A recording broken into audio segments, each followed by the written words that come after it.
নমস্কার, নতুন বাংলা থেকে বলছি সন্ময় বন্দ্যোপাধ্যায়।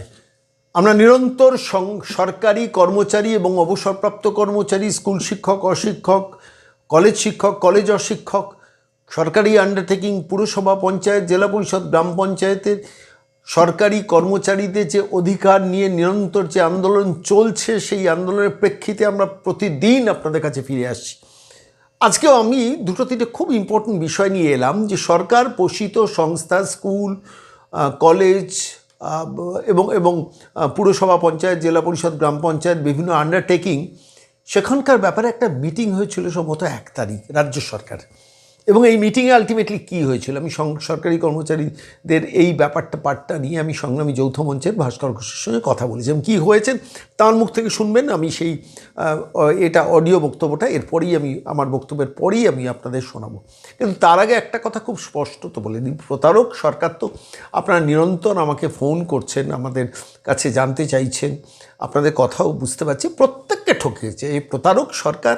এবং আমি আপনাদের কাছে বারবার একটা কথা বলি, এ কথাটা মিলিয়ে নেবেন না আপনারা। যদি কোনো কারণে এই প্রতারক মহিলা সরকারে ফিরে আসে, কেউ আর কোনো সরকারি কর্মচারী, কোনো অবসরপ্রাপ্ত কর্মচারী আর বকেয়া ডিএটা পাবেন না। এটা আমি গ্যারান্টি দিয়ে বলতে পারি। আপনারা কেউ দ্বিমত হলে লিখবেন অবশ্যই, কিন্তু আমি আপনাদের বলছি কেউ পাবেন না। এই প্রতারক মহিলাকে সরাতে হবে নবান্ন থেকে। That is the only alternative. যে ক্ষমতায় আসুক, সরকারি কর্মচারীদের ডিএর ব্যাপারটা কিন্তু আলটিমেটলি ইমপ্লিমেন্টেড হবেই। কিন্তু এই প্রতারক মহিলা থাকলে আবার কৌশল করবে, যে কৌশল করে এবার দেখুন সরকার পোষিত সংস্থাগুলোর টাকা কিভাবে ডিলেইং প্রসেসে যাচ্ছে, এবং তার বিরুদ্ধে সংগ্রামী যৌথ মঞ্চ আবার আদালতেও যাচ্ছে এই পুরো ব্যাপারটা নিয়ে। আমি সেটা তার মুখ থেকে শোনাবো। কিন্তু তার আগে একটা কথা বলি, আপনারা যারা আমাকে ফোন করছেন অনেক সময় যে আমার হিসেবের এত টাকার গণ্ডগোল, এত টাকার আমি এত টাকা পেতে পারতাম, আমাকে 1/10 দিচ্ছে বা 1/4 দিচ্ছে এবং 100% বলে চালাচ্ছে, আমাকে কোনো স্টেটমেন্ট দিচ্ছে না। আমি তাদের কাছে বলি, সংগ্রামী যৌথ মঞ্চ যে হেল্প ডেস্ক এবং দুটো নাম্বার দিয়েছিল, যেটা আমরা আপনাদের আগেও দেখিয়েছি, সেই দুটো নাম্বারে এত ফোন যাচ্ছে, হাজার হাজার ফোন ঢুকছেন, ফলত তারা সমস্ত ফোন ধরতে পারছে না। কিন্তু তারা আপনাদের ঘুরিয়ে ফোন করবেন। 2টি নাম্বার তারা দিয়েছিলেন, আরও 2-3টি নাম্বার তারা অচিরেই দেবেন। আমরা আমাদের নতুন বাংলার 2-1 দিনের এপিসোডের মধ্যেই আপনারা নজর রাখবেন, সেটা আপনাদের কাছে টেলিকাস্ট করব। কিন্তু যে নাম্বার দুটো দিয়েছিলেন সে নাম্বারে অনেকে আপনারা ফোন করেছেন, রেসপন্স পাননি বলে উদ্বিগ্ন হয়ে আছেন। আমি ভাস্করবাবু আমাকে বলেছেন পরিষ্কারভাবে, আমরা প্রত্যেককে ঘুরিয়ে করব। আর যদি কোনো কারণে আপনারা না পান সেই ফোন, তাহলে 2 দিন বাদ দিয়ে দরকার হলে আবার এই নাম্বারটায় ফোন করবেন। তারা কিন্তু আপনাদের কল ব্যাক করবেন এবং আপনাদের হেল্পের জন্য হেল্প ডেস্ক তারা তৈরি করেছেন, যেখানে নাম্বারটা একটু আর আপনাদের পড়ে শোনাই, 700-196-1060, 700-196-1060 প্রথম নাম্বার। দ্বিতীয় নাম্বার 98-322, 18755, 18755, 98-322-18755। এই নাম্বারটা নোট করে রাখুন। আজকে না হোক কালকে পাবেন, কালকে না হোক পরশু পাবেন। টেকনিক্যালি যে পার্টটায় কত টাকা আপনার ডিএ মারা যাচ্ছে, আপনার কি অরিজিনাল হওয়া উচিত, টেকনিক্যাল লোকেদের দিয়ে তারা হেল্প ডেস্কটা তৈরি করেছেন। আপনারা যারা আমাকে জানিয়েছেন যে কোনোভাবেই আপনারা পাচ্ছেন না, নাম্বারটা রিং করে যাচ্ছে, জেনে রাখবেন সংগ্রামী যৌথ মঞ্চ নয় আপনাদের ফোন করবে, না হলে আপনি 2 দিন বাদে আরেকবার ফোন করবেন এবং আরও 3টি নাম্বার তারা দেবেন। এবং অবশ্যই আপনাদের টেক্সটটা যদি পারেন মেল করে জানিয়ে রাখবেন।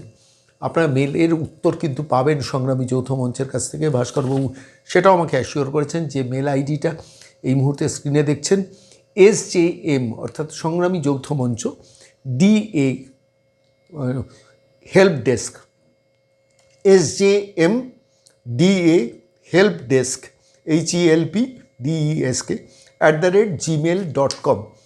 এইখানে মেল করে আপনাদের টেক্সটটা লিখে পাঠিয়ে রাখবেন।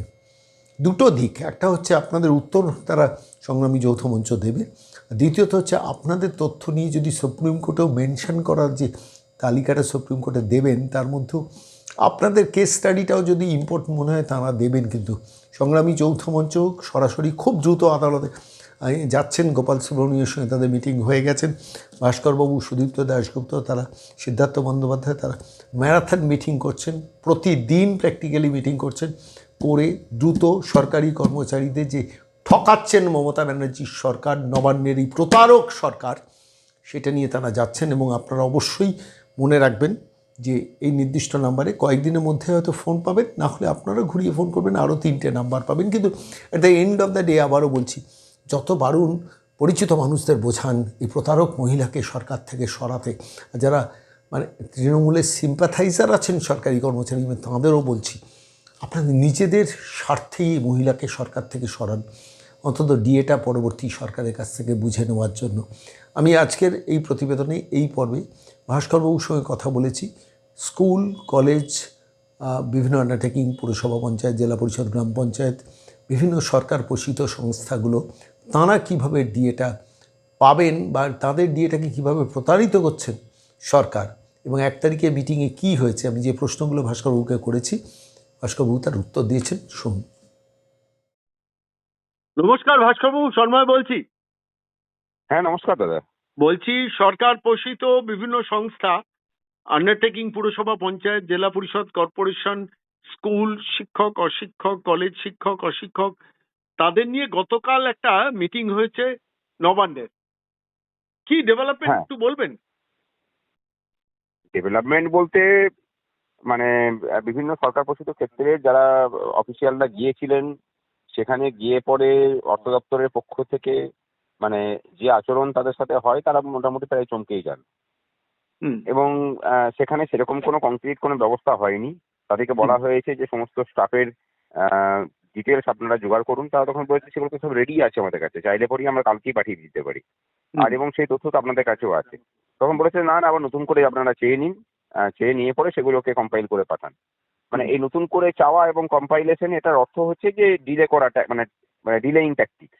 এটা প্রশাসনের কোনো কাজের যখন ডিলে করানো হয় তখন এই কাজটা তারা করে থাকেন। এটা নর্মাল প্রসিডিওর একটা, যে ডিলে করতে হবে, তাহলে ঠিক আছে তুমি একই তথ্য বারবার করে চেয়ে পাঠাও, যাতে করে এই তথ্য দিতে দিতে কোনো তথ্য মিসিং হবে, আবার চেয়ে পাঠাও, এই করতে করতে যেন সময় নষ্ট হয়।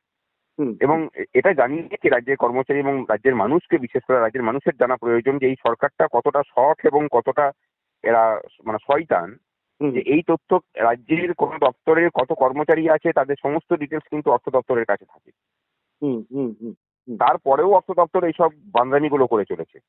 এবং শুধু এখানেই থেমে থাকেনি, বলেছেন যে আমরা একটা মানে পোর্টাল চালু করব, সেই পোর্টালের মধ্যে সেই তথ্যগুলোকে আপলোড করতে হবে। তারা তখন জিজ্ঞাসা করেন যে সেই পোর্টাল কখন চালু হবে, বলেছে ওই হবে ক্ষণ, এখন আপনারা কাজটা করুন। তারপর মানে কোনো টাইম লাইন বেঁধে কোনো কাজ নয় আর কি। একটা ব্যাপার হচ্ছে কি, যে এই যে সরকার পোষিত ক্ষেত্রগুলোকে বাদ দেওয়ার যে চক্রান্ত মমতা ব্যানার্জি করেছিল, কিন্তু আন্দোলনের চাপে পড়ে করতে পারলো না। বিশেষ করে মানে আমরা যেভাবে চেপে ধরে আছি, সেই থুতু গেলাটাকে মানে সহজে মেনে নিতে পারছেন না এই পরাজয়টাকে ভোটের মুখে, যে কারণে এই ছড়াফলাগুলো করছেন। আমাদের পরিষ্কার বক্তব্য যে আন্দোলনের ঝাঁজ বাড়াতে হবে, এটা কেউ ভাববেন না যে 12 তারিখের লোক জমায়েতের জন্য বলছি। 5টা লোক হলে পরেও আমরা হরিশ মুখার্জি দিয়ে মিছিল করব। কিন্তু আমরা যে প্ল্যাটফর্মটা তৈরি করছি সকলের জন্য, জেনে রাখবেন যে সেই প্ল্যাটফর্মটাকে কাজে লাগানোর দায়িত্ব কিন্তু রাজ্যের কর্মচারীদের শুধু নয়, সাধারণ মানুষেরও। কারণ এই রাজ্যটাকে যদি জঞ্জাল মুক্ত করতে হয়, তাহলে বৃষবৃক্ষ যেটা আছে তার মূল কাটতে হবে। সেই মূলটা কিন্তু ভবানীপুরে, মানে বিধানসভা কেন্দ্রে দাঁড়িয়েছেন। রাজ্যবাসীর কাছে আমাদের আবেদন যে যারা যারা বঞ্চিত হয়েছেন, 12 তারিখে প্রত্যেকে আসুন। এই রাজ্যের প্রকৃত বাঙালিরা যারা নিজেদেরকে শিক্ষিত মনে করেন, তারা প্রত্যেকে আসুন, ওই দিন পা মেলান। এই লড়াই কোনো লড়াই হচ্ছে না, এই লড়াইটা হচ্ছে পিওরলি একটা অপশাসনকে মানে বাংলা থেকে বিতাড়ন করার জন্য, এবং একটা অপশক্তি যেটা ওই কালীঘাটে থাকে। কালীঘাট মন্দিরটা তো একটা পজিটিভ জায়গা, এবং তার উল্টো দিকে একটা নেগেটিভ জায়গাও থাকে, আলোর পাশে অন্ধকার থাকে। এই অন্ধকারটাকে দূর করার লড়াইটা হচ্ছে 12 তারিখে আমরা ডাক দিয়েছি। পলিটিক্যাল ব্যানার ছাড়া মিছিল, সকলে আসুন। এবার আমি এই জায়গাটাতে ফিরে আসি। বিভিন্ন অফিসে কন্ট্রাকচুয়াল কর্মী যাদের জীবন শেষ করে দেওয়া হচ্ছে, কিংবা যারা যারা যারা চাকরির প্রার্থী, যাদের লক্ষ লক্ষ চাকরি প্রার্থীদের জীবন নষ্ট করা হয়েছে, তাদেরও কি দেখুন, মানে আহ্বান এই জানাচ্ছেন? ইস্যুগুলোকে কিন্তু আমরা রাজনৈতিক কিছু অলরেডি বানিয়ে তুলতে পেরেছি। ভোটের মুখে আমরা বিভিন্ন প্রতিষ্ঠিত রাজনৈতিক দলের কাছে আমরা আমাদের দাবিপত্র পৌঁছে দিয়েছিলাম, এবং সেখানে কন্ট্রাকচুয়ালদের মানে পার্মানেন্ট করার কথা বলা হয়েছে, তাদের সাম্মানিক বৃদ্ধির কথা বলা হয়েছে, দাবি করেছি আমরা। তারপরে ধরুন শূন্য পদে নিয়োগের কথা বলেছি। দেখুন, বিজেপি থেকে শুরু করে বামপন্থীরা কিন্তু এই ইস্যুগুলোকে তুলে রেখেছেন এবং একদম সামনের সারিতেই স্থান দিয়েছেন।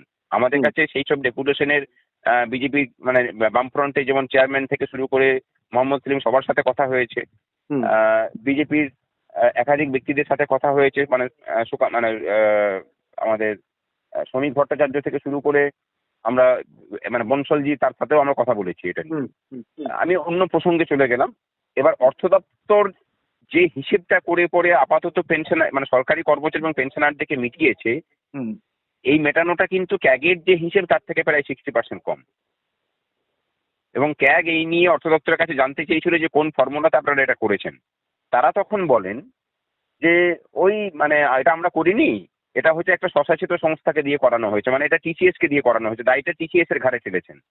দেখুন, টিসিএস যে পোর্টাল, সেই পোর্টালের কোডিং এ কাজ করে, তাদেরকে যেমন ভাবে হিসেব করে কোডিং করতে বলবে তারা সেরকম করে করে দিয়েছেন। এই সরকারটা এত শয়তান, এবং ততোধিক শয়তান হচ্ছে এই সরকারের আমলা বাহিনী, যারা মূলত মানে অন্য বাংলা থেকে আসা অবাঙালিদিকে দিয়ে এই বাংলার মানুষকে মানে নিষ্পেষিত করার যে চক্রান্ত মমতা ব্যানার্জি চালিয়ে যাচ্ছেন, এবং দিনের শেষে বাঙালি অস্মিতার কথা বলেন, এই রাজ্যের মানুষের সামনে আমরা তার মুখোশও খুলছি। এই লোকগুলো তখন গিয়ে পড়ে, তখন ক্যাগ বলে যে আমরা কিন্তু এই কথাগুলোকে সুপ্রিম কোর্টের সামনে তুলে ধরবো, একটা কারণ কথা আমার সাথে বলুন যে তো, হিসেব। একটা কথা বলুন তো ভাস্করবাবু, একবার থামালাম। এই প্রতারক মহিলা কোন দুজন অফিসার, আপনি ইতিমধ্যে উল্লেখ করেছেন, কোন দুজন অফিসারকে দিয়ে এই প্রতারণার জালটা, কৌশলটা বানিয়েছেন যাতে ডিএ দেখুন, মূলত ব্যাপারে বঞ্চিত করা যায়? মূলত নির্দেশটা তো ওনার, সেই নির্দেশ নির্দেশটাকে যারা ইমপ্লিমেন্ট করছেন তাদের মধ্যে একজন হচ্ছেন এইচ.কে দ্বিবেদী, হুম, যিনি এখন উপদেষ্টা হিসেবে আছেন, হুম, আর হচ্ছেন পবন কাদিয়ান। আমি আগের দিন পবন? পবন কল্যাণ বলেছিলাম, সেটা ভুল ছিল, পবন কাদিয়ান। পবন কল্যাণ অন্যজন আছেন, তিনি নন। পবন কাদিয়ান ছিলেন নদিয়া জেলার ডিএম, তাকে এখানে বদলি করে মানে যুগ্ম সচিব হিসেবে নিয়ে আসা হয় অর্থ দপ্তরে অর্থ দপ্তর। পবন কান্দিয়ান, কান্দিয়ান নাকি কাদিয়ান কি বটে জানি না আমি ঠিক। হরিকৃষ্ণ দ্বিবেদী এবং পবন কাদিয়ান, যিনি নদিয়া ডিএম ছিলেন, যুগ্ম সচিব অর্থ দপ্তরে। এদের দুজনকে দিয়ে এই প্রতারণার পুরো মানচিত্রটা তৈরি করিয়েছেন এই প্রতারক মহিলা। একদম। এবং আমরা এই ব্যাপারটাকে মানে সুপ্রিম কোর্টের সামনে আগামী 15 তারিখে তো তুলবই, তার হুম, আগেই 12 তারিখে যেহেতু আমরা নামছি, এবং এটাও বলে দিই যে আমাদের কিন্তু গোটা রাজ্য জুড়ে এরপরে একদম সশরীরে আমরা নামবো। এই সরকারটাকে যেখানে যেখানে পারবেন মানুষ, সেখানে এই শাসক দলটাকে, এই দলটাকে বিদায় করুক, বাংলাটাকে জঞ্জাল মুক্ত করুক। এখন অনেকে প্রশ্ন করবেন যে আপনারা কাকে ভোট দিতে বলছেন। আরে বাবা, কাউকে ভোট দিতে বলছেন, আমরা শুধু বলছি যে এই দলটাকে হারাও, এদেরকে ভোট দিও না। ঠিক ঠিক। অনেক ধন্যবাদ ভাস্করবাবু। বাকি চয়েসটা মানুষ করুক। হুম, হুম, হুম, ঠিক। 12 তারিখ কটার সময় কোথায় সবাইকে হাজির হতে বলছেন আপনার প্রতিবাদ 12 মিছিলে? তারিখ জমায়েত হাজরা মোড়, বেলা 12:30টার সময় মিছিল শুরু হবে। রবিবার। হরিশ মুখার্জি দিয়ে মিছিল হবে, হুম। এবং আবার ওখানে এসে পরেই মানে সভার মধ্যে দিয়ে শেষ হবে। হাজরা মোড় থেকে হরিশ মুখার্জি হয়ে হাজরা মোড়ে আসা, মানে প্রতারণার একদম মানে গর্ভগৃহী আপনারা এটা মানে মিছিলটা শুরু করছেন এবং শেষ করছেন, তাই তো? হ্যাঁ। আচ্ছা আমরা লড়াইটা এইভাবেই করি দাদা। ভাস্করবাবু, আমার একটা শেষ কথা আপনার কাছে, সেটা হচ্ছে আপনি হেল্প ডেস্কের ব্যাপারে আপনারা দুটো নম্বর দিয়েছিলেন, প্রচুর হাজার হাজার ফোন ঢুকছে। আপনার হেল্প ডেস্কে কি আরো কিছু নম্বর দিচ্ছেন? প্রশ্ন এক। আমরা মোটামুটি ঠিক করেছি যে 5খানা নাম্বার দেওয়া হবে, নাম্বারগুলো রেডিও করা হয়েছে। হ্যাঁ। আশা করি হয়তো আজকের মধ্যে বা কালকের মধ্যে আমরা দিয়ে দিতে পারবো। আর দ্বিতীয় দ্বিতীয় দ্বিতীয় কথা আপনাকে একটু জিজ্ঞেস করি, সেটা হচ্ছে বহু মানুষ ফোন করেছেন আপনাদের হেল্প ডেস্কে। তো প্র্যাকটিক্যালি লড়াইটা তো সংগ্রামী যৌথ মঞ্চই লড়ছেন, আর যারা লড়ছেন আছেন সঙ্গে ঠিকই, কিন্তু আপনারা ফিল্ড ওয়ার্কটা করছেন বলেই আমি আপনাদের এতবার করে বিরক্ত করছি। যে দুটো নাম্বারে অনেকে ফোন করেছেন, অনেকে পাননি, মানে রিং করে গেছেন, তাদের কি আপনারা ঘুরিয়ে ফোন করবেন? হ্যাঁ, আমাদের পক্ষ থেকে করে নেওয়া হবে। আমাদের টিম মানে কাজ করছে। হুম, মেলে যারা মেল করেছেন তাদেরকেও উত্তর দেওয়া হচ্ছে। হুম, হুম। সুতরাং হবে, সেগুলো হবে সবই। মানে যারা ফোন করেছেন তাদের আমি অ্যাসিওর করতে পারি যে তাদের আপনারা ঘুরিয়ে প্রত্যেককে ফোন করবেন, তাই তো? একদম একদম। আর আপনাদের মেল আইডিতে তথ্যগুলোকে পাঠানোর বা জন্য তারা মানে আগামী কালকে থেকে তারা ফোন করেও নিতে পারেন, কারণ আমাদের আরো নাম্বার বাড়ানো হচ্ছে, সেই নাম্বারগুলোতে তারা ফোন করেও নিতে একটু পারেন। অনুগ্রহ করে আমাদের দেবেন নতুন বাংলায়, আমরা অবশ্যই সেটা মানুষের কাছে সম্প্রচার করব। ঠিক অনেক আছে, ধন্যবাদ ঠিক আছে। ভাস্করবাবু, অনেক ধন্যবাদ।